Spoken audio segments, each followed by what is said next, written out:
We're in for a real treat today. Can you see that? It says R. Loveless, Maker, Riverside, California, Territory. T-E-R-R. See if I can get the light just right.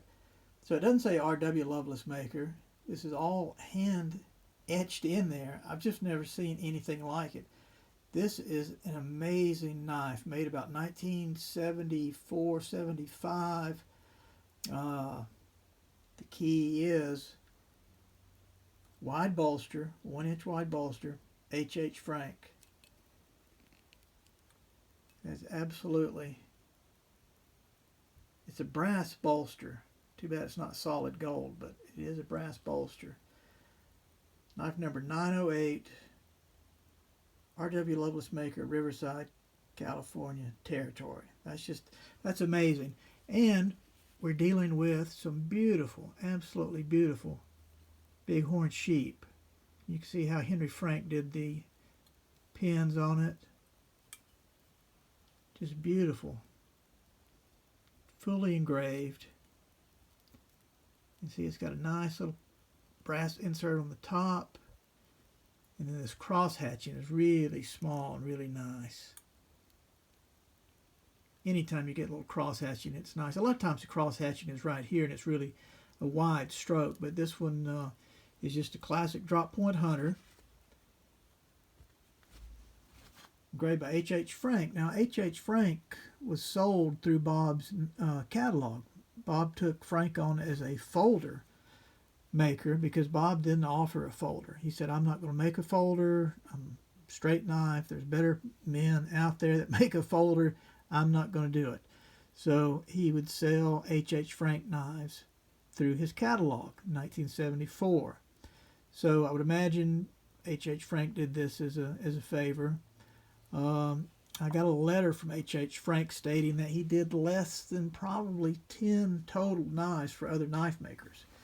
I've seen about 4 or 5 Loveless knives that have been done by H.H. Frank. But this one is also in the Al Williams book called the Living on the Edge by Al Williams. Came out 1989, 1990. Book is sold out.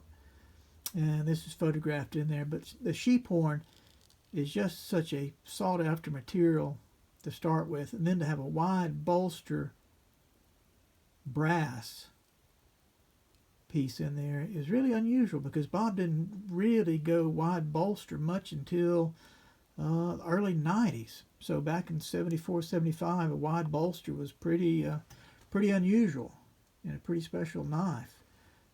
Usually it's a 1/4 inch bolster that he would do. Then sometimes he'd make it a little bit wider and do like a 1/2 inch, but not very often. You certainly see more 1 inch and 1/4 inch than you do the 1/2 inch. But this is H.H. Frank, Bob Loveless drop point. And notice the belly. Can you see that? Can you see how the belly is a little bit more pronounced? It just comes down deeper. And that's what I like about his earlier knives before the 80s. They had a little bit more belly in them. And especially some of the ones from Lawndale. You'll see a really nice belly coming through there. And also, if you look at this, this says Riverside, California. Now this is basically the stamp they used in Lawndale for leather. So you see R.W. Loveless, Maker. Later when they got to Riverside, it was R.W. Loveless, Maker, Riverside, California. So you have a Riverside knife with Lawndale leather logo. And Steve Johnson said when they first moved to Riverside in 1974 that Bob was still using the logo from Lawndale leather.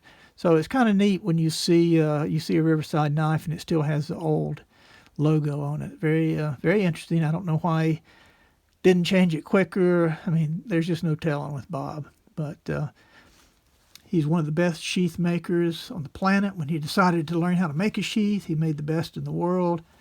I mean, this knife is not going to fall out. You just got beautiful stitching. I mean, there's just no way that knife is going to get hurt inside that sheath. And then it locks in when you push it in. There's like a little cam in there, so it slips over.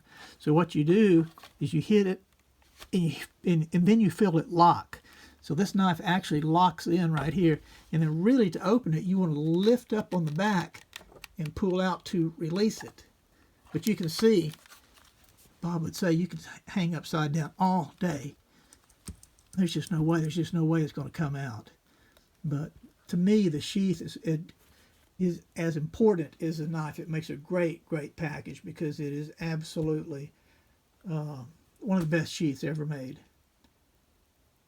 So that's it. Sheephorn H.H. Frank. I can't think of anything better. All right, thanks for watching.